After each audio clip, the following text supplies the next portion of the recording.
Welcome to the Bad Roman Podcast. On this show, we talk with veterans, community leaders, Christians and non-Christians as we explore the entanglement of Christians with the state. The Bad Roman Project was created out of the firm belief that as Christians, we are called to follow Christ, not the state. Here is your host, Craig Hargis. Hey folks, do you remember that point from statism to no king but Jesus? That point where you started taking your faith more seriously? Do you remember when that point also made you view others with more compassion? Today, my friend Misty Hubbard comes on the show to discuss this and much more. Let's go. Yeah. Left, right, left, right, left. We got our marching orders, man. Left, right, left, right. We'd rather serve God than serve Caesar, you feel me?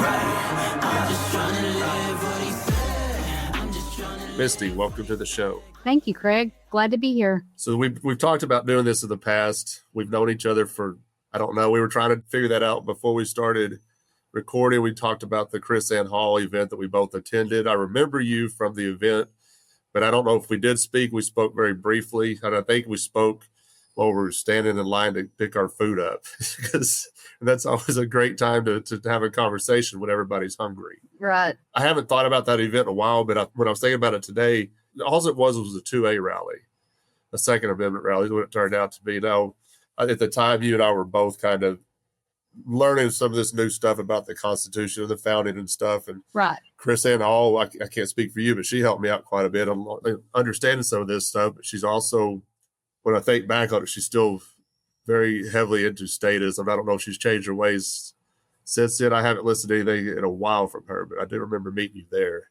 I haven't either. I actually organized that event. So that was my second event with the gun group that I was in. Yeah. And I don't think she's changed her views that much. You figure that once you learn something that you would continue on, like it's a path. Because I used to be heavy into, back in the blue, statism, always vote, never missed a vote. And then it progressed into, learning about the Constitution. And then it progressed into learning why they had written the Constitution. And then it went further. And I'm like, okay, these guys are a bunch of quacks. And it went on from there. And so Here I am. Yeah. I want to talk about that more too, because we're going to get into your background before we get into the topic at hand. But that the whole time, and I've spoke about it often on the show about how I progressed from learning the Constitution, the founding, and how it just kind of led me into anarchy, and then anarchy led me into, oh wait, this is actually how I'm supposed to be behaving as a Christian when it comes to politics. It's the only political philosophy I think a Christian should hold. That's my opinion. I try not to beat people over the head with it, but you can't look at the philosophy to me and say, well, we should still be voting. We should still be running for political office. We should still be promoting the kingdoms of this world when it goes against everything that Jesus said. But right. It seems like the political climate is always ramping up, whether it's not an election cycle, people were still fighting with each other about something. So I still try to, if I'm coming at them in a direction, I can't be like anarchy, Christian anarchy, because they're not going to get it. But I could quote some stuff from the founding or from the guys back then who were part of the founding of the country. But even still, I don't think it works. I think people are they're so gone, like they're in a trance. It's not about freedom and liberty. They don't care about that. And now don't get me wrong, there's people who vote who believe they can still get to freedom and liberty through the voting box, but they'll come around. But there's too many people, in my opinion, who see it as like a way out. But now it's not. It's just tribalism. It's not about freedom and about liberty. It's about tribalism, about their team winning, and that's all it is. That's exactly what I was about to say. It's all about your team winning. That's the only thing. And, you talk about the political climate being, it seems to me that it's gotten so much more excited. Everybody, we have to vote this time. We have to vote. And I think that they do that on purpose. They've created a division, left versus right, red versus blue. And I think that they really feed into that. And then that's where their propaganda is focused at. And what's crazy is I go on there on Facebook and make comments and stuff. And depending on which, the topic, if I'm against it, then I'm automatically on the other team. And I'm like, I'm not on anybody's team. I'm on Jesus's team. Yeah, and it's absurd. I don't want to get too far off. I want to back up a little because I want some background from you. I like that. I like for the listeners who have an idea of who they're hearing on the show. So, Misty, tell us about yourself. Whatever you want folks to know about you, your family, or whatever's going on, just let us know, and then we'll get into this, and we'll just keep going what we're just talking about. Well, I'm from Arkansas, and go Hogs. That's tough to say today. Okay, next time our defense will show up. Yeah. But anyway, I manage a restaurant. I have for 30 years almost. Happily married. My husband teaches martial arts here in Russellville. I have 2 kids and a bunch of grandkids, another one on the way. Okay, cool. And I try to spread the message through kindness, not hate. We will have none of that. No. The only way you're going to get your point across is to act the opposite of the way Jesus behaved. Oh. Didn't you know that? I tell you what. Have you not learned anything by spending time on Facebook? These people are eating me up on this. It's almost bipolar. Are you bipolar? Because I sent you the post the other day about the guy ranting and raving and calling Democrats Democrats and all this other. It was hateful. Like, get off my Facebook. You're a worthless, whatever. And I was like, man, another guy had commented, you're driving these people away from constitutional conservatism or something. And I said, you're driving people away from Christianity because the next quote that you're going to make is about Jesus. Yeah. And I'm like, so these people are thinking, oh, well, this guy is a Christian, so he's bad because he's spewing all this hate. But what do you do? So we were talking a little bit earlier about the Chris St. Hall thing, and we could maybe go back to that a little bit.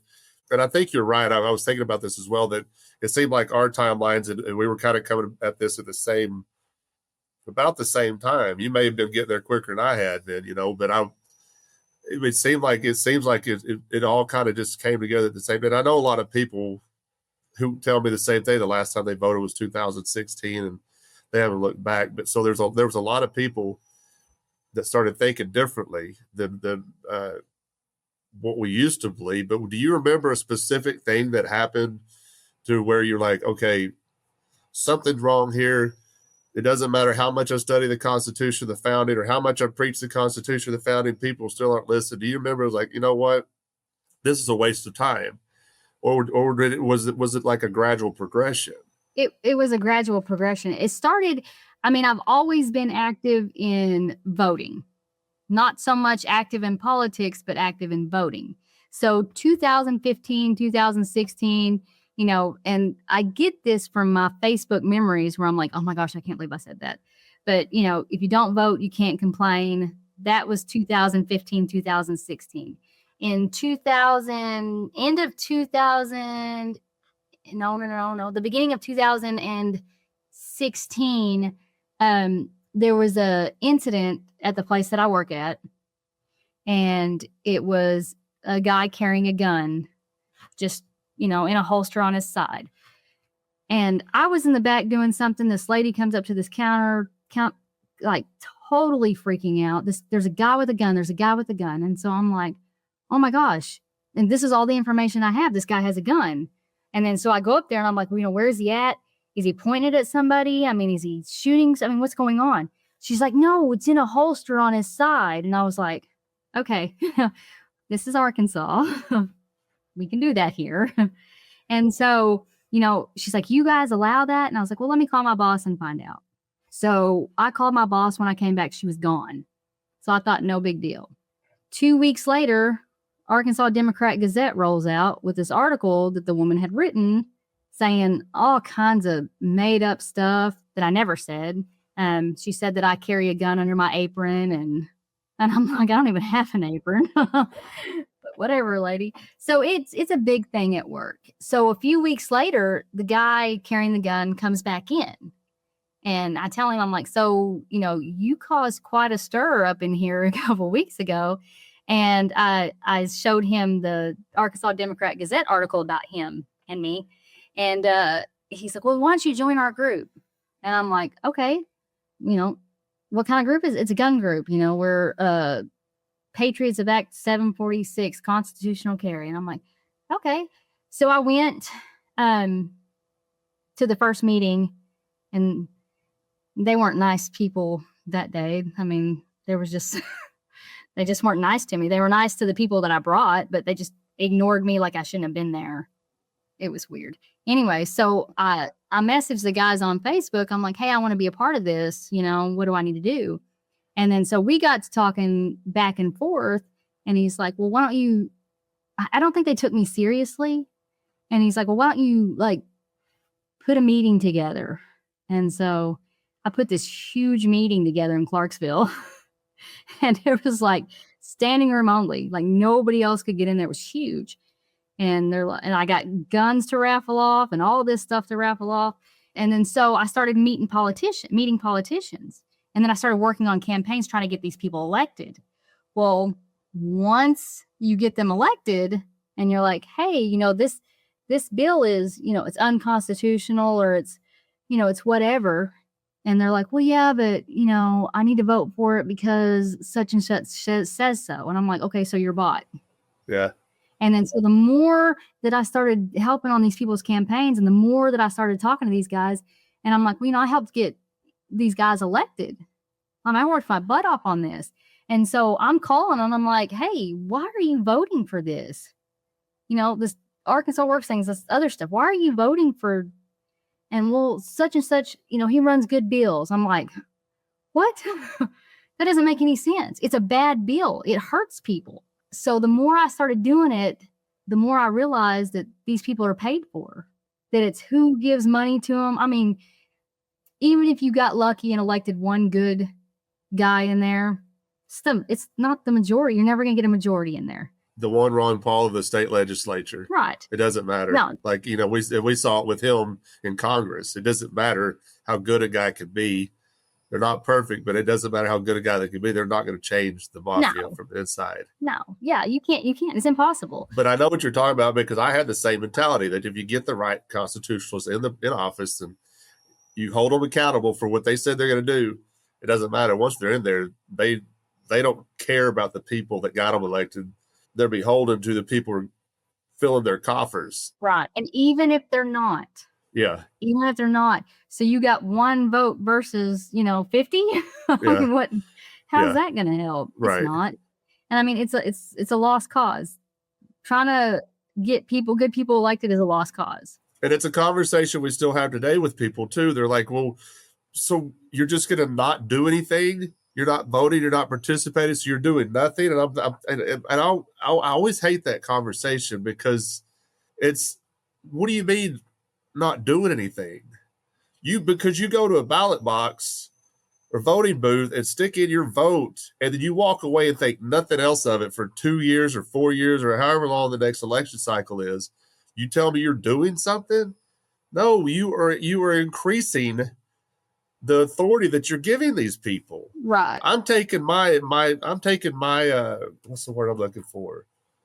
I'm taking my agency away from them. Yeah. You remember when they would say, well, don't blame me, I voted for so-and-so. Yeah. I used to say it. Yeah, I did too. Don't blame me. I didn't vote for any of these maniacs. He's not my president. Yeah. I remember saying that all the time too. Yeah.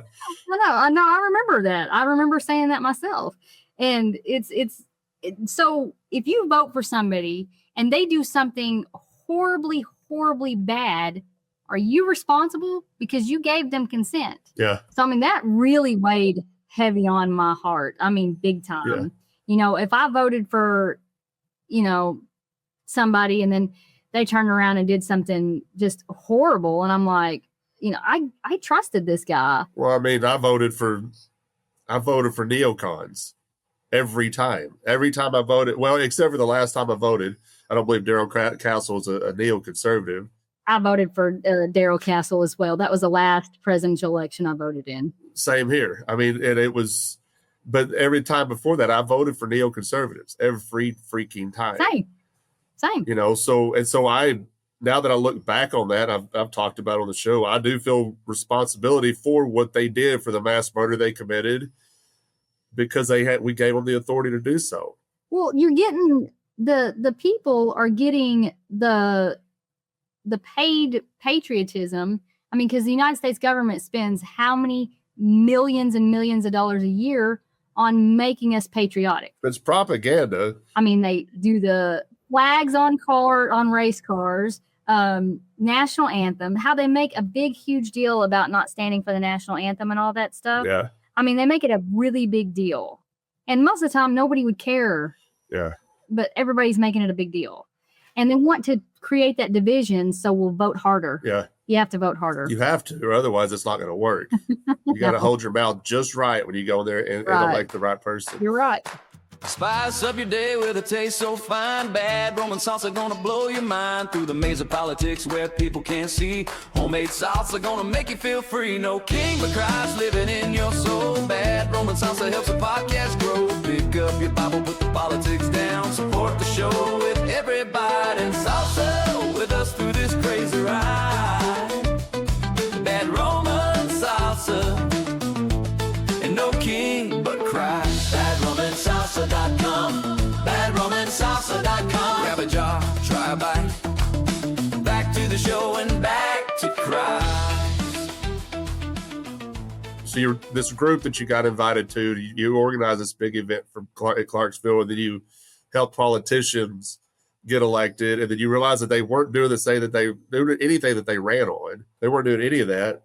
When you realize, okay, this isn't going to work, what did you do then? What was your next move? Well, actually, I met a guy named last name would be Gaddy, and I tell you what, that first class that I went to of his, he made me so mad because I was such a constitutional conservative, and I just loved that piece of paper.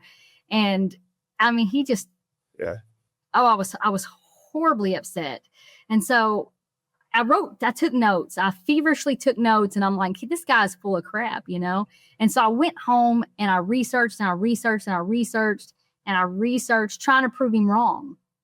And at that point, I couldn't prove him wrong. Like all the things that he was saying about, you know, pretty much the founding of America was horrible. I mean, the people were horrible, and I mean, it just wasn't good. And so I'm like, okay, so they're lying to us about all this stuff. You know, they got this made up, you know, what did he say? When have you ever voted yourselves more free? You haven't. You're not voting for freedom. And then, you know, when I was going through all of this, you would always hear the term, well, we're over there fighting for our freedom. Yeah. I hate that. What's our freedom doing over there? I mean, has it ever been over there? Has it ever been in Somalia when we were bombing those children? I mean, were they holding our free? I don't understand. I saw a post. It's so funny you mentioned that. And I want to talk about Gaddy too, because I still talk to him from time to time because he blew me away. He blew me away when I listened to him. Like we had our own little small group. That's how I got connected to him, was through that gun group that you're talking about. Right. Somehow I got mixed up in that group too. Well, we started a little small group in Northwest Arkansas called Arkan Sons and Daughters for Liberty. We were going to get people in, start talking about voting different, doing different, you know, and get the right people in office. I had Gaddy, somebody told Gaddy about it in that gun group. He was excited about it. I invited him to come speak to us, and I sat there and listened to this guy, and I felt like I could have listened to him for days. Same. But we talked almost every day after that. And I credit him for probably changing the way I thought about all this stuff. Oh, same. You know, especially back then. But I remember we had our meeting. We used to always do it at like a little sports bar and stuff. We'd eat and stuff. And I remember talking to him after the meeting. And this is when I was just kind of learning about the philosophy of anarchy. He had never once said anything to me about anarchism. There's me and a couple other people sitting there at the table with Mike, and I asked him, I said, so what is your view on anarchy? And you know his beady little eyes. He's so cute. But he kind of looked up at me, and it's like he had like a light come off in his eyes. And he looked at me and goes, so what do you think anarchy is? And I gave him the best definition that I could. I can't remember what I told him. He goes, yeah, and he kind of added to it. But he never said he was an anarchist. He never said anything. But the more I listened to this guy, all right, and he doesn't talk about it. He doesn't have to. He just talks about his experiences and stuff, and that's so funny to me, that because you and I had the same experience with Gaddy. I don't remember him making me mad. I was mad. I was so mad. Yeah. Well, the first time I got to hear him speak, he was at an event in Fort Smith at a hotel, and I got off work early, drove from Fayetteville to Fort Smith to listen to him speak, and I didn't know what he looked like. And I'm standing outside the room, and I'm sitting there talking. He's standing right next to me, and he's talking to some other people. And at the time, I was still in that mindset of like conservatism and getting the right people in. And I was all big on like Texas government politics in Texas, because that's where I'm from. And I was talking about Ted Cruz, and I remember bringing some of this stuff up to him right there. I remember kind of snickering at me. Still didn't know who this guy was. Didn't know this was Michael Gaddy that I was talking to. And then we went into the meeting, and he stood up there talking. And I'm just soaking all this stuff in. And I walked away from that meeting changed. Like I was like, okay, we're doing this wrong. We're going about this a whole wrong way. And it changed the way we were holding meetings and stuff with that little group that we started. But the more we started changing more, and I'll say this, it's not Michael's fault. It's because, like I said earlier, people do not want to be free. It's not about freedom and liberty that they're after. But we work so hard to get people to focus on just something so easy. Something's right in their face, and they're gone.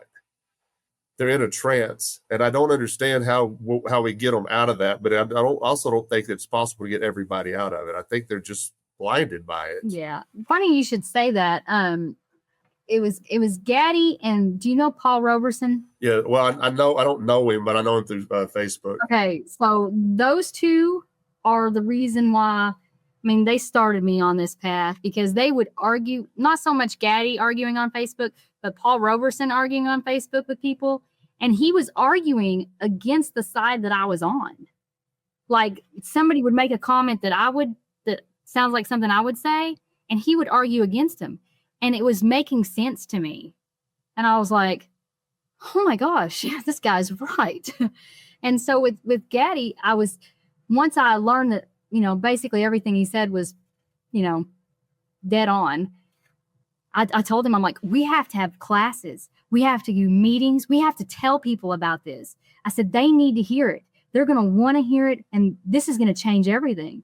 And I tell you what, you know how Gaddy gets that look where he's like, yeah. He looks at me and he said, you're new. Yeah.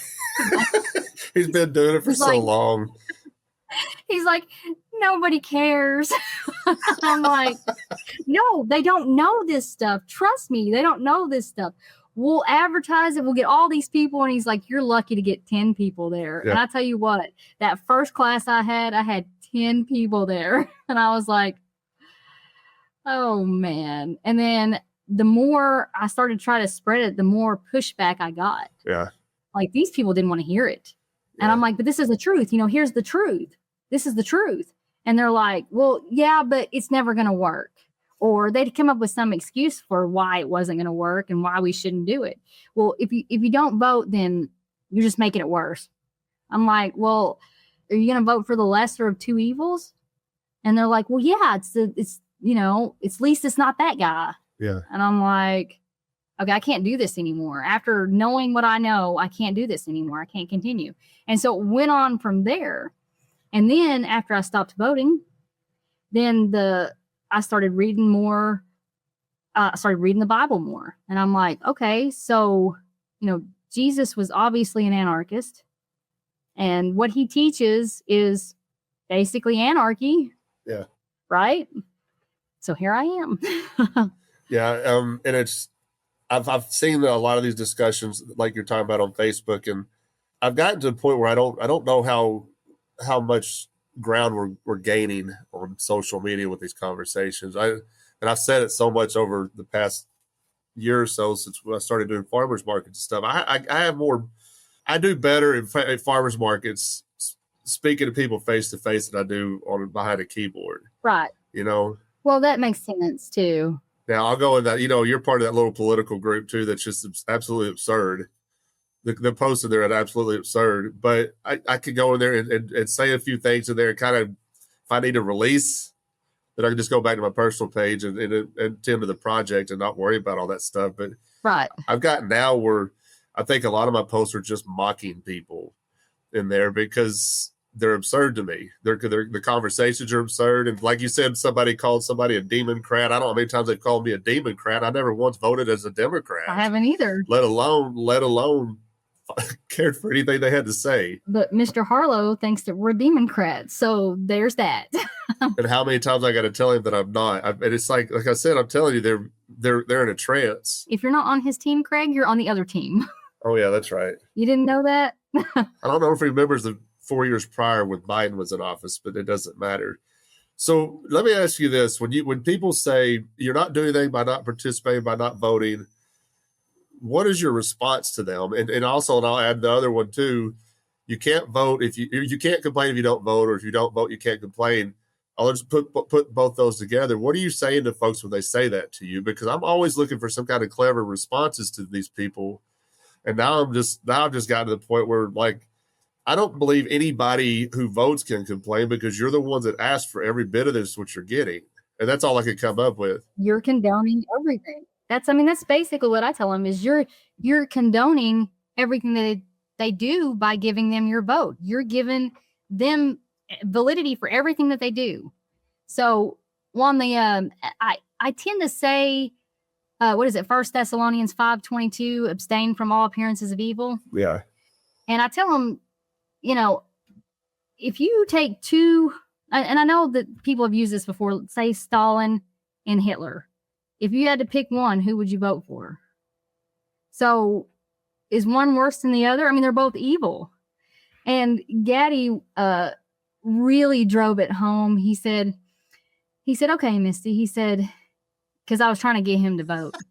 Like I was trying to get him to. I'm not kidding. He really pushed my buttons. And so I was like, no, you got to vote. You got to vote. And he's like, okay, let me ask you a question. He said, you have children and you're looking for a babysitter. And I was like, I couldn't figure out where we were going with this, but I was like, okay. He's like, and you got two potential candidates. Actually, there's only two candidates. You can either pick this guy or this guy. And I was like, okay. And he said, well, one of them has abused 3 children and the other one has abused 4 children. Which one are you going to pick to babysit your children? And I was like, and then all of a sudden, like the lights went on and I was like, holy cow. Okay, so he's right. He's like, I wouldn't vote for either one of them. And that's what I'm doing now by giving somebody my vote that is, oh, he's a little bit better than this guy, but he's still bad. Is it okay for me to vote for somebody who's going to hurt my friend? Yeah. Or hurt people that I don't even know. Yeah. I mean, if I say, I'm going to vote for this president. Yeah, he, bombed churches with children inside, but he bombed less churches with children inside than this guy did. Is that still okay? I mean, it's not okay to me. And it actually really hurts my heart to even think about that. Cause I don't know about you, but I don't know those kids and I'm pretty sure that they're not terrorists. Yeah. So, well, they weren't before, that's where they'll talk about the blowback and stuff. But what I remember reminds me of something when I was talking to Grace Bouchon on the show. She lives in Canada, but she's from Palestine. And they were talking, people always use the excuse, like when you see what Israel's doing to get in Gaza, they said, well, they're going after Hamas. And she was telling a story about being at an event in San Francisco. And she said that the police were chasing after one person who was committing a crime or whatever, and they caught him or whatever. She goes, but she goes, by the logic that they're using, they're okay with what's happening in Gaza because they're going after Hamas. And she said, would that mean that they should just blow up the entire Coliseum that I was in San Francisco to catch this one guy, to kill everybody else around because when we get that one guy? Right. She said that doesn't make any sense. But if you present that conversation to people and ask them, just like when Gaddy was explaining to you the babysitter story, it doesn't make any sense when you take a step back. And I was going to ask you this too. Once you took a step back and said, this isn't right. Was it, when you look back now, you can see that even if there was a lesser of two evils, they're pretty much the same person. Right. When you really look at it more clearly, they're not doing anything different from from each. Now the narrative might be a little different, but in the grand scheme of things, they're not doing anything different from one another. Well, I mean, the narrative, I mean, it's basically, it's supposed to be that way. You know, like it has to be a little bit different so that we don't agree. Like both sides have got to be separated because you have to have that division because you have to have the fighting. Yeah. It's supposed to be, you know, it's red versus blue, and it really should be us versus everybody else. Yeah. But it's not. They've created such a division that we hate everybody. Yeah. Or I don't hate everybody, but the red side hates the blue side and the blue side hates the red side. And that's it. That's the only thing they see. Nothing else matters. The anarchists don't matter. The libertarians don't matter. It's red versus blue, and they've really sold it. Yeah. Like, especially now with, you know, the Charlie Kirk thing is, I mean, I've seen people say things that I'm just, oh my gosh, you're cheering for somebody's death. And then now people are getting fired. And it's just, it's wild. I'm like, I just don't. Well, and you have Team Red right now defending people getting fired for some dude getting sent, for even teachers, or Jimmy Kimmel saying something. I think Jimmy Kimmel's, and I don't know what the right word to use for Jimmy Kimmel. I'm gonna bite my tongue. Sorry, I don't like Jimmy Kimmel. I don't either.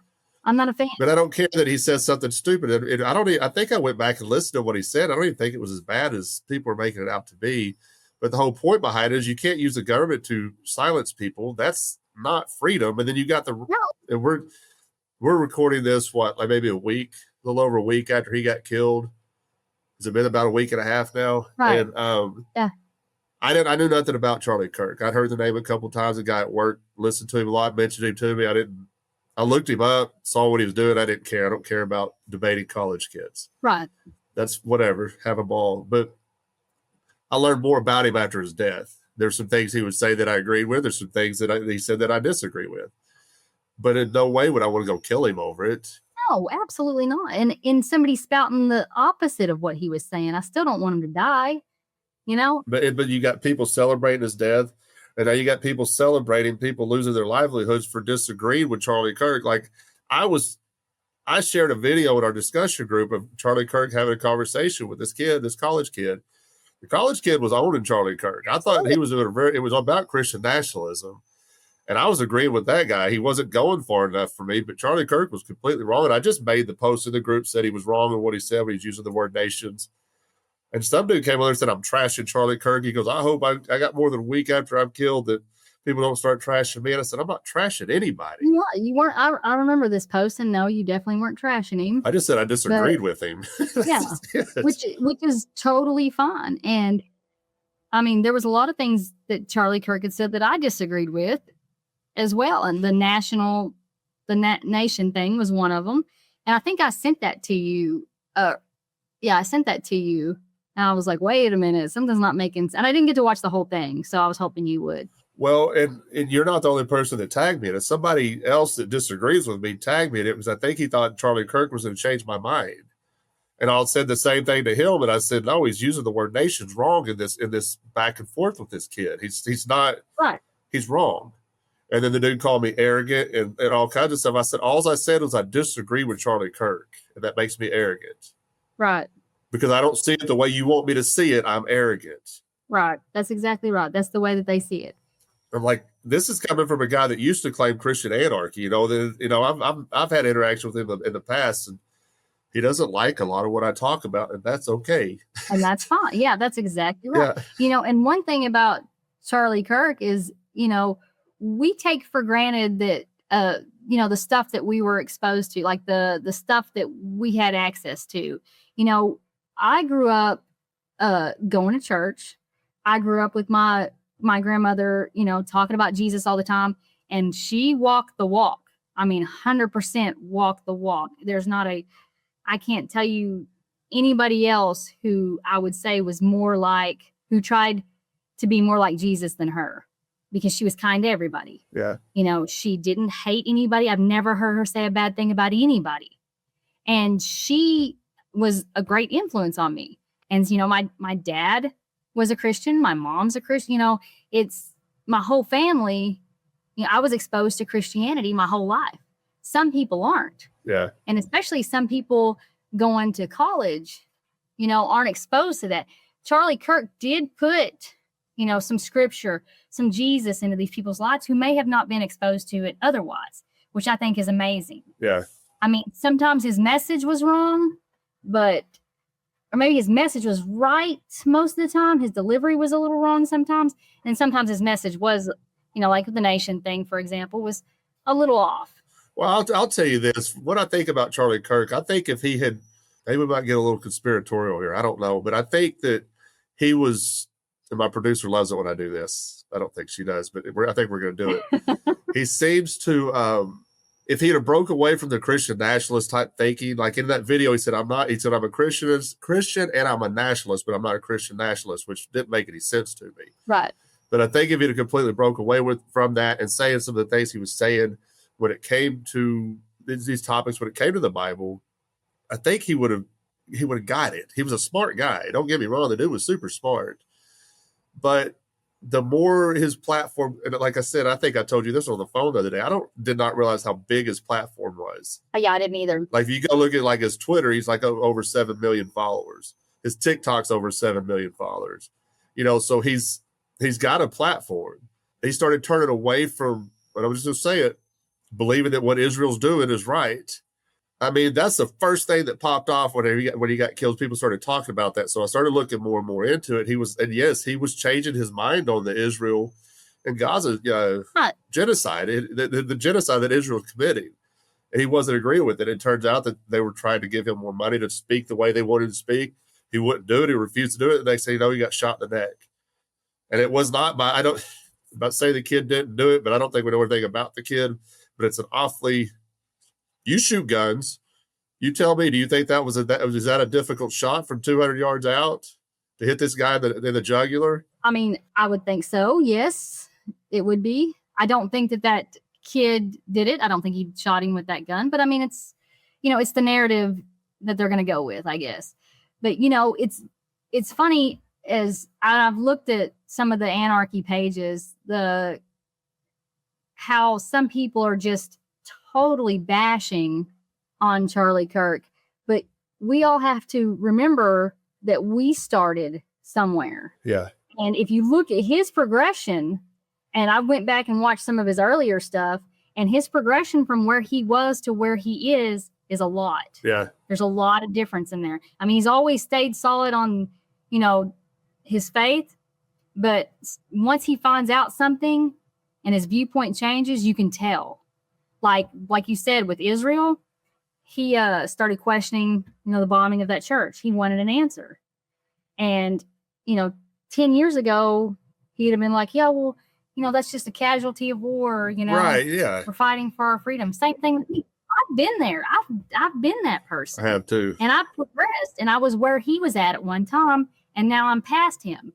Had he been given the chance, he may ended up where we are now. And I don't like it when those anarchists really hammer people for that. I mean, the guy's getting there. Okay, we've all been through this journey. I don't think that any of us, I know I didn't, I know you didn't. We didn't just wake up one day and we're like, oh, we're Christian anarchists. No, it was opening our eyes a little bit. And it was a journey. Yeah. It didn't happen just like that. Yeah, I dealt with that quite a bit when I started to understand the philosophy, but I've said it over the years of the show that if you could find one that wasn't being a complete snark, you could learn something from these anarchists too. But there's too many snarks in the yeah, you're right. In these circles we run around in because, and I tell them all the time, you didn't wake up. I mean, we all were born anarchists, but you had to break away from some kind of programming too. Don't act like you didn't. Yeah. And I've talked to some who said they've never voted. They were always been an anarchist, and I applaud them. Yeah, absolutely. But the vast majority of people have not experienced that. Me, you, Paul, I mean, Gaddy. Yeah. I mean, if you look at Gaddy's history. Yeah. I mean, he's, you know, come on. I tried to get him to open up about that on the show. I've had him on a couple of times. I tried to get him to open up, and he wouldn't do it. But Yeah. I asked. Well, I didn't bring it up during the show. I asked him before, and he said, "No, I don't want to talk about it." I said, "Okay, we won't talk about it." I get it. We're not all proud of the things that we've done. I mean, mine's not to the extent of his, but my Facebook memories remind me daily of how statist I was, Well, you got to do like I did and get locked out of your Facebook, not be able to get back in, and you have to start a whole new one after you've already learned all this stuff. You did that on purpose. Yeah. You did that on purpose. I blame it Just on pretend like it. Couldn't remember my password. I've always been an anarchist. I don't remember any of that. Yeah, and you should have been an anarchist too as soon as you woke up. Yeah. You were stupid. And I'm like, wait a minute, Craig, I shared this post from you about waving the flag harder or something. I don't know. Yeah. I want to say one more thing about the Charlie Kirk thing. I got one more question. I'll let you get out of here. But when we were on the phone the other night talking about it, and I said, there's no way this was not a professional hit because of just the broad daylight out there in front of all these thousands of kids. Everybody's got their phone. It's going to be a broadcast all over social media. Just to tell me that this was, I just don't, there's no way anybody will ever convince me that somebody else is not part of this. I just don't believe it. I mean, it'd be one of those things where you'd say, well, this time the government's telling the truth. I mean, who's going to believe that? I mean, but there are a lot of people who do believe the government narrative. It doesn't matter how many times you prove them wrong. They unclassify documents and stuff, and the proof is there in plain sight. But I don't say we, but people still, they don't care. Yeah. I mean, they don't, it doesn't change the way that they think. Okay, well, the government did, the Tuskegee, didn't you talk about the Tuskegee project? Or you made a post and it had that in there. Yeah, I think it's just part of the post. Right. And the horrible things that the government has done, the Tuskegee project with the syphilis, the smallpox blankets, there's so many things that they have done that can be proven, or they have said, oh yes, we did do that. And then still we're holding on to this hope. We're like, okay, this time they're not lying to us. I feel like that there's some Stockholm syndrome going on here that. Oh, 100%. But I was funny you were talking about that because I was thinking about this not just today, actually. And I was thinking, even if the government told us the truth on one thing, I still wouldn't believe them. When you think about it, like, I would find some holes in their story, I promise you. You're lying about something. There's a detail. Yeah, there's a lie somewhere in there. You were lying to me. I don't care if everything is 98% true. That 2% is what I'm focused on because I don't believe you. It always comes at the most, I guess, fortunate times for them, talking about releasing the Epstein list, and they're like, and then something big happens. So while something big happens, like I think he was shot at 2 something, and then they announced he died, and then the news comes on 5 to 7. I think you and I talked about this, and then in that 5 to 7 time, the Congress said, no, we're not going to release this. Yeah, and then nobody noticed because they were all focused on something else, and they do that so much. I think that I have a meme that I use. It's just I can change the words on it to where there's something, homeless guys laying in the street, and then some guys walking, and then somebody's turning their face away from, oh no, look at this over here. And it always happens to when something huge is going. So Epstein files, Epstein list getting released, Charlie Kirk gets shot, all of our attention goes here. The Pentagon loses trillions of dollars. Okay, well, then the planes run to the World Trade Center. Something always happens whenever something really big is about to break. Yeah. And then so it's gone. I said that the first day where, I said, people are going to stop talking about Epstein now. This is, and there's some people still talking about it, but nobody's focusing on it anymore. It was a big win for MAGA, if you think about it, because MAGA, they were scurrying to try to defend all this, and now they don't have to all of a sudden. Now they can just point out, well, Jimmy Kimmel got fired, and it's funny because he's in the unemployment line and stuff like that. But I'm thinking, but every time I brought up Epstein to you, you played some kind of mental gymnastics, trying to defend it the entire time. I said, so are you okay with child molestation? Just get it out and open, because this is what your guy's protecting right now. Are we going to talk about it, or are you just going to kind of gloss over it and excuse it away for something else? Why didn't Biden do something about it? Why would Biden do something about it? They're on the list too. The same reason why the current administration is not doing anything about it. There's too many people that are going to be brought down with it. Yeah. I mean, you can't tell me that, oh, we have a list. Here's the list. Oh my gosh, the list is not here. It doesn't exist. Well, what list were you looking at earlier? Yeah. And people believe it. Oh yeah. I mean, I've heard some crazy stuff, and I don't watch the news very often. Actually, I don't watch the news at all. But I mean, I'm seeing Facebook posts, and sometimes I don't check into them to see if they're real. But somebody had said something about, well, such and such he was an informant for the FBI. That's why he was there so many times. And I'm like, what? Are you for real? Oh, that's Trump. Yeah, they said Trump was an informant for the FBI. And then, like, the Speaker of the House, whatever that Mike something or other came out and was saying the same thing out loud. And then, like, the next day he started crawfishing and decided it wasn't the true story. But it's absurd. But they could say anything, and their followers would just believe it. Hook, line, and sinker. It doesn't matter to them. It's crazy because they could come out and, like you said, they could tell the truth and they could back it out, and people will believe whatever they say. Like, you could watch it. Yeah. Unfold right in front of you, and if the government tells you that something else happened, you will believe them. Yeah. And it's wild to me. It's not a conspiracy if you can see it. I mean, it's getting out of hand. It's getting to where people are just, and I hate to say the word stupid, but I say it all the time because I've tried to bite my tongue on it, but they are. And I've said it over and over and over too, that I didn't realize how many stupid people lived among us until 2020 rolled around, and they were exposed. And then 5 years later, 4 years later, 5 years later, whatever, and they're still out there, and they're still voting, and they're still putting these people in power, and they're still defending it. And but I want to ask you something before we get out of here, because it's something that I've noticed about you.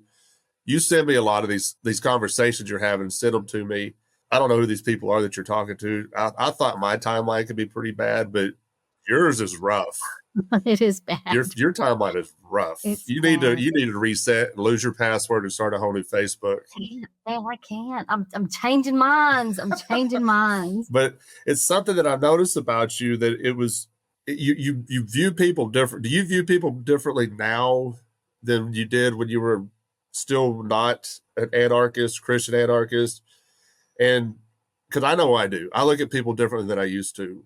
Once I started taking my faith more seriously, when I say taking my faith more seriously, I mean no king but Jesus. That means, okay, I'm following only Jesus, no president, no king, just Jesus. All right. Right. So knowing that, and knowing Jesus the way I know him now, which I knew him back then, but I was ignoring a lot of what he was saying. I see people differently. I hate hearing about bombings. I hate hearing about people getting caged at the border. Oh, absolutely. And so I'm curious, have you always been this compassionate about other people? Did that change along the way too, as you kind of grew into this new understanding of no king but Christ? Okay, well, I've always been compassionate about people, but it's more so now than it was in the past. Like, I mean, I was that person who was waving the flag. Oh yeah, we need to go to war with these people, and we need to get the bad guys at all cost. Same. And see, it's easy to be compassionate to people that you're looking at. Your family, your friends' friends, people that you see, it's easy to be compassionate to them because you know them or you know of them. But what we tend to forget is that people that we don't know, like in other countries, they have families. Those are people too. Yeah. And so you don't think about them because you don't know them. You've never seen them before. And, all the propaganda tells you to hate them. And so in my journey, I've realized that we're all human beings, and we're all God's children. And so I think my compassion has gotten a lot deeper and a lot stronger for people that I don't know. We were actually talking about this the other day about going to war. Well, we need to go to war with these people because they're harboring terrorists. And I'm like, well, are they? And she's like, well, yeah. And I was like, how do you know that? And she's like, well, I heard it on the news. I'm like, well, when they bomb those places, they're not just getting the terrorist. They're getting children and people who had nothing to do with this. And I'm like, are you okay with that? And she stopped and she looked at me. She's like, well, they're pretty good at hitting their mark. They just bombed a church full of kids. I mean, I don't understand. It's not, I'm a lot more patient now than I used to be with these people because I've been on the journey. I know that I was there once too. And so it's like, I got to make them see things through my eyes. And I mean, it's coming along quite nicely, actually.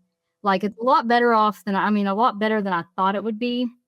There's a girl that I know who was majorly confused, and she asked me for advice. And I said, well, have you prayed about it? And she's like, Misty, I don't believe in that. And I said, you don't believe in what? And she's like, I don't believe in God. And I said, well, tell me, what do you believe in? And she said, well, I just don't believe in God.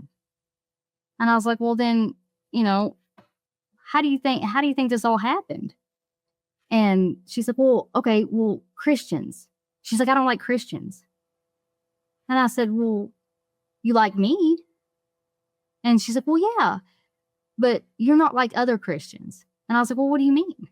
She said, well, you know that I'm a sinner and you know the things that I've done and you still love me. I said, Jesus does too. Yeah. I said, this is basically the same thing. I said, I'm a Christian. I'm telling you that I'm a Christian. I'm showing you that I'm a Christian. I'm not going to judge you for the things you've done, but I want you to know Jesus. And she's like, well, I've never been, my parents don't, and I was like, I said, well, what do you want to know? I said, let's, and so every day I'm around her, it's a Jesus lesson, and she loves it. Like, she looks forward to it. That's awesome. And this is somebody who didn't believe at all. And she's like, well, I just wish all Christians were like you. And I said, well, all Christians are like me. And she said, no, they're not. And I said, well, just because you are wearing a Lakers jersey doesn't mean you play for the Lakers. You've heard that 100 times. Just because you're standing in a garage doesn't make you a car. I'm like, you got to take people, listen to what they say, whatever. I said, but you got to look at the things that they do, how they treat people. Yeah. I said, I don't think that I've ever treated anybody with disrespect. I said, I've been pretty. And she's like, yeah, you've never been hateful or mean or anything like that to me. And I was like, well, why would I? Yeah. And it blew her mind. I said, Jesus teaches you to be this way.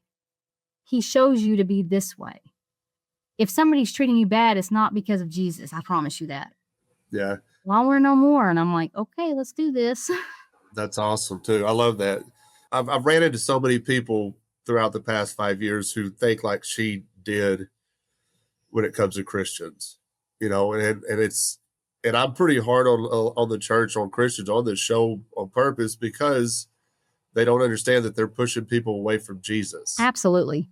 They don't, maybe they understand or they don't care. I don't know what it is but they if they were actually just reading what Jesus said, and I tell people all the time, just get back to the Sermon on the Mount. What did he say on the Sermon on the Mount?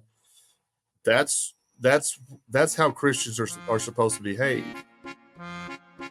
Hey folks, we have set up a very simple way to donate to the Bad Roman Project through spotfund.com.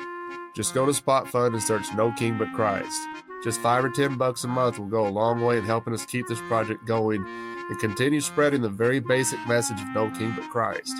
So if you like what we're doing and can find it within your budget, go to spotfund.com and search No King But Christ, and you can set up monthly donations or even donate one time.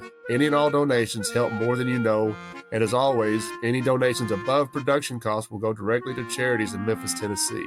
Thank y'all so much. Now back to the show.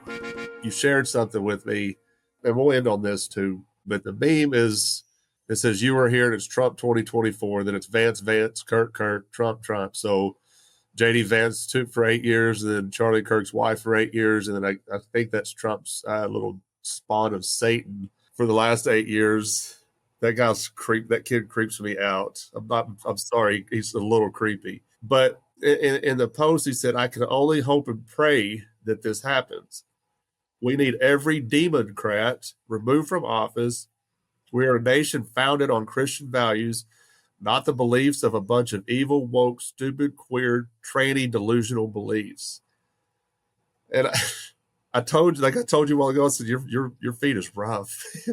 Because and this guy said founded on Christian values, and then just blasted evil, woke, stupid, queer, tranny, delusional beliefs.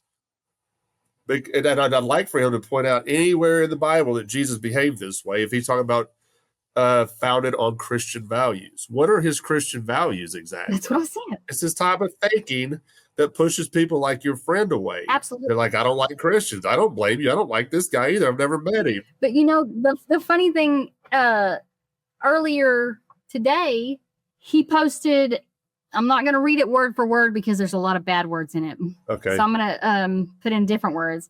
Heck on all you Democrats still on my friends list. If you ain't MAGA, you are a piece of crap. You dumb liberal moron. Go ahead and delete me. I have no respect for you or your pathetic political views. I would value Charles Manson's opinion over yours. In which some guy had answered and said, hey, you're pushing people away from Christian conservative Republicans. And I commented and said, and you're pushing people away from Christianity, at which he said nothing to. But then after that, he comes and posts, same day, the best decision I have ever made in my life is accepting Jesus as my savior. Next post is, in your relationships with one another, have the same mindset as Christ Jesus. Did you mention something earlier about bipolar? Cognitive dissonance. I don't know what this guy, I don't understand. I mean, and it's like 2-3 horrible posts where he's just talking so bad about people that he doesn't even know, that he doesn't even try to get to know, that he doesn't even try to get in there and change their minds and show them the right way. I'm going to treat you how Jesus would treat you. Yeah. And Jesus had followers, Yeah. I mean, he treated everybody well, and I try to do the same thing. And I try to comment on those and tell him what he's doing, hoping he'll be like, oh my gosh, well, I need to change my evil ways. It's not worked in 3 or 4 years that I've known him. Do you know him personally? Like, have you ever met him? Yes, I know him personally. Have you ever had this conversation with him face to face or just on Facebook? No, just on Facebook. I'm not saying just go strike up a conversation with him, but if the conversation does come up, don't back down from it. No, I won't. And say everything you said say it to him, everything you just said to him on Facebook too. Because like I said earlier, I encourage people to have these conversations more and more face to face, because the tone is not the same as what you're going to hear on Facebook or see on Facebook. It's a lot different. And you can tell when somebody, so if you're reading something on Facebook, even if it's not meant to be snarky, if you perceive it as snarky, then it's snarky, or it's evil, or it's bad, or it's hateful, or it's whatever. But if you're looking at somebody and you can see their face and you're talking to them, that changes, because you can see that they're not being hateful. You can see that they're being, when I say you're driving people away from Christianity, I'm not saying that to be hateful. I'm telling him that he needs to know how to talk to people. He needs to treat people better. Jesus always treated people great. You need to, listen to your own words and start acting like a Christian. But we'll see. Well, I was going to ask you, I'm going to try and start doing this more and more with the podcast, is ask you for solutions. What is your solution to what we're seeing with Christians and their entanglement with the state? And it sounds like to me, and I don't want to put words in your mouth, but your idea is to be more like Jesus. Absolutely. The solution is to be more like Jesus as best we can. I think you win people over that way. And from my own experiences, I mean, I've come in contact with lots of people daily. And in those conversations that we have, there's a lot of people, younger people, who are not. I mean, they're they don't know Jesus. They don't know Jesus at all. And it blows my mind because, you know, I was raised with Jesus. I was raised this way. And so I automatically just assume that everybody, you know, has heard of Jesus, but that's not the case. Right. And so I was a little naive on that. Now I know better. Well, a lot of them are associating Jesus with the Christian that they're talking to as well. And that Christian may be being completely hateful to somebody.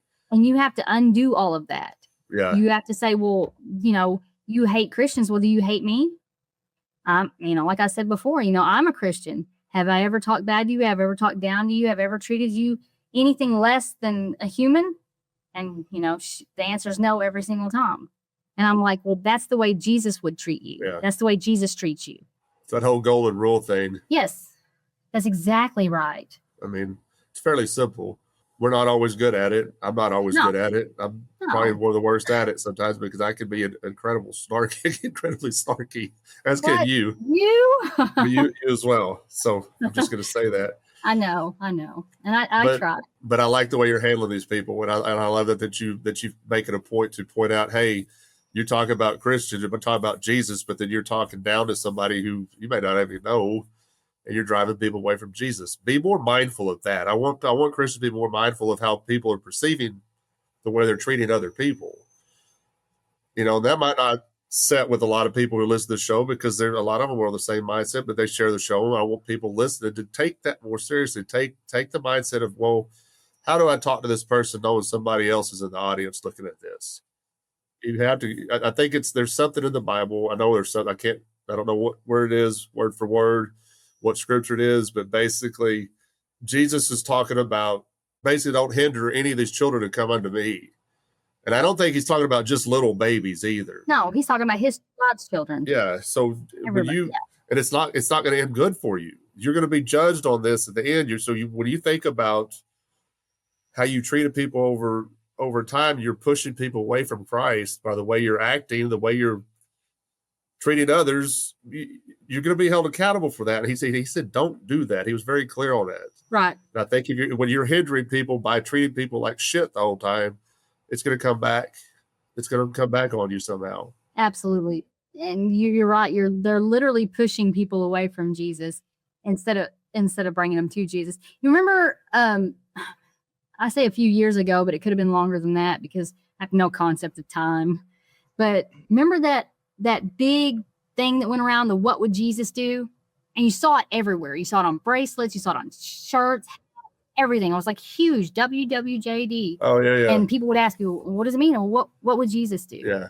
And people were like, oh, well, that's cool. But then if you think about it and, you know, you're angry about something, I do this a lot when I get mad.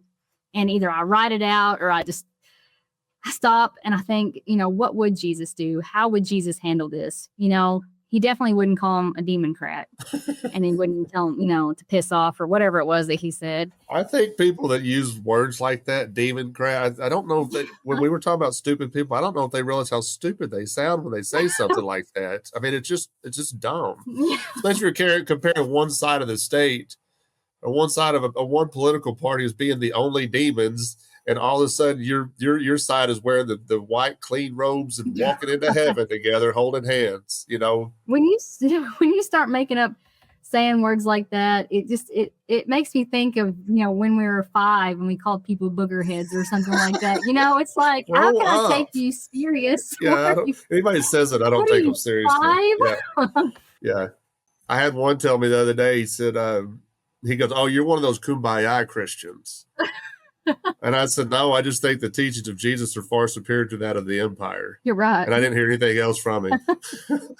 Kumbaya Christians. Yeah, I'm one of those. You're one of those guys. Before I let you go, is there anything you want to plug? You want to get some eyes on that you've got going on? Or I have this little group started. It's not like an official group. There's no, you know, structure or anything like that. It's just, you know, a few people that are actually, they're actually all quite a bit younger than me. You know, you talk to one of those guys, hopefully you'll have him on the show soon. And they have the same mindset that I do. It's weird that we all got brought together like it was God's hand or something, you know? But these people are really excited about it. I mean, we share the teachings. We We discuss them. We plug it into current events. And I tell you, one of the guys was, well, Misty, that's what, God says to do this, this, and this. And I said, well, I think you're taking it out of context. I'm like, would Jesus be okay with somebody doing this? And then we have discussions about it. And we had discussions about the Charlie Kirk thing. We just get together and we have really good discussions. So I think that if somebody has a different opinion than you, instead of calling them demon crats or booger heads or whatever, that you should try to get their point of view on it. But I think that once you get to where we are, you obviously can't go back. Like once your eyes are open, you can't go back. But we're talking about people whose eyes are halfway open. They're there, but they're not quite all the way there. Yeah. And so I think we can help people by modeling what Jesus would do, and just spreading that. And I think it'll catch. Is it a local group or just something y'all do online? Or Yeah, no, it's local. so anybody in the Russellville, Arkansas area, they could join this and come be a part of it? Oh, absolutely. Yeah. Awesome. Yeah, we could totally do that. You tell us your email or however you want people to contact you if they're curious about joining up with it, or how they could get in touch with you about the group. Well, I hardly ever check my email, so I can't say that. Don't email Misty. Maybe hit her up on Facebook or something like that. Definitely. Facebook is the place to go. Okay. And then if they want to, hopefully they're following your page. And, I'm on there. So I think if they have anything, just shout out to Misty Hubbard on there. And heck yeah, the more the merrier. I think that I've got one guy, maybe two in that group that are now following the page. Right on. So we'll get everybody on board. They're excited though. They're so excited. Awesome. Yeah, and I was going to say this too. I've noticed, I said this probably last year when I was talking to Jason Basler, and I told him, I don't remember the context of what we were talking about now, but I remember telling him, and he agreed with me, it was that I have a lot of faith in the younger generation, because I think a lot of the old heads right now are just too far gone, too dug in, and they're stuck in their ways, and they're old and codry. What is that a word? Is that a actually crotchety? Maybe I think codry is a word. Yes, that sounds. Am I using it correctly? I may not be using it right. It could be a word. It is now. Yeah, I think you're right about the younger generation. And another thing, I was watching. I want to say it was some kind of movement or something. I think it was in the United Kingdom. They had broadcasted part of it, and there was millions of people in the street. And then they turned it into didn't turn it into, but they gave a little shout out to Charlie Kirk, and gave him a little memorial or whatever. But at the end of the thing, everybody started chanting, "Christ is King, Christ is King." And then you see it in other places, and they were like, "Charlie Kirk, Charlie Kirk." I was like, wait a minute. And I go back to these people, and they're all, there's millions of them, and they're just chanting, "Christ is King." And I'm like, okay. Yeah, you told me about that. I think I saw something later on about, I saw a big crowd. I didn't know what it was about, but when you messaged that to me, I tried to unplug from social media for a little bit, because it wasn't long after the Kirk murder and stuff. And I just, sometimes you got to walk away from it, turn your phone upside down and do something different, because absolutely it gets pretty ugly out there. But folks, if y'all are curious about this group that Misty's starting or is part of, then reach out to her. If what y'all have heard today is just a snapshot of mine and Misty's messaging, basically. So if you want to know what me and Misty talk about, the vast majority of the time, you heard it all today. Yeah. But this is just a small part of it. Well, every now and then I'll throw in a cat meme with Craig's face on it. Yeah, you think you're funny. I am actually. I am very funny. But see, the cat memes don't bother me, because I agree with them. No, absolutely, I do too. You're trying to make fun of me, but it doesn't bother me. No, I'm spreading truth. I'm spitting facts over here. I was like, oh, that is me. I want to be surrounded by 100 cats. Yes, this is this. And I think everybody else. Sees it that way too. They're like, okay, that is Craig. The crazy cat lady. And Misty likes to broadcast it everywhere. I was telling, because you're getting a new cat, and I was telling Amy, because she's trying to vet people, and I'm like, listen, this cat will have the best life ever. Craig is the cat lady. those are his babies. Yeah. Okay. There's nobody that's going to take care of Yeah. your cat better than Crick. Oh yeah. She's gonna be spoiled rotten. Oh, absolutely. I had one of Perpetua was stretched out on the bed earlier, she was asleep, and I walked by and it woke her up, and she just started yawning. And you know how they kind of meow and yawn at the same time? Yeah. And she just stretching, meowing, and yawning at the same time. I was like, man, y'all got it so bad. Y'all have the roughest life. It's horrible. Y'all are so mistreated. All right. I will talk to you soon, Misty. Tell John and the rest of the family I said hi. I will do that. All right. I'll talk to you soon. Thanks for joining us this week on the Bad Roman Podcast. Be sure to subscribe to the show wherever you find your podcasts to never miss an episode. And while you're at it, if you like what you heard, we'd appreciate a rating on iTunes. Or if you'd simply tell a friend about the show, it really helps people find us. 100% of donations are given to local charities in Memphis, Tennessee. To learn more about the Bad Roman Project and to find show notes, please visit thebadroman.com.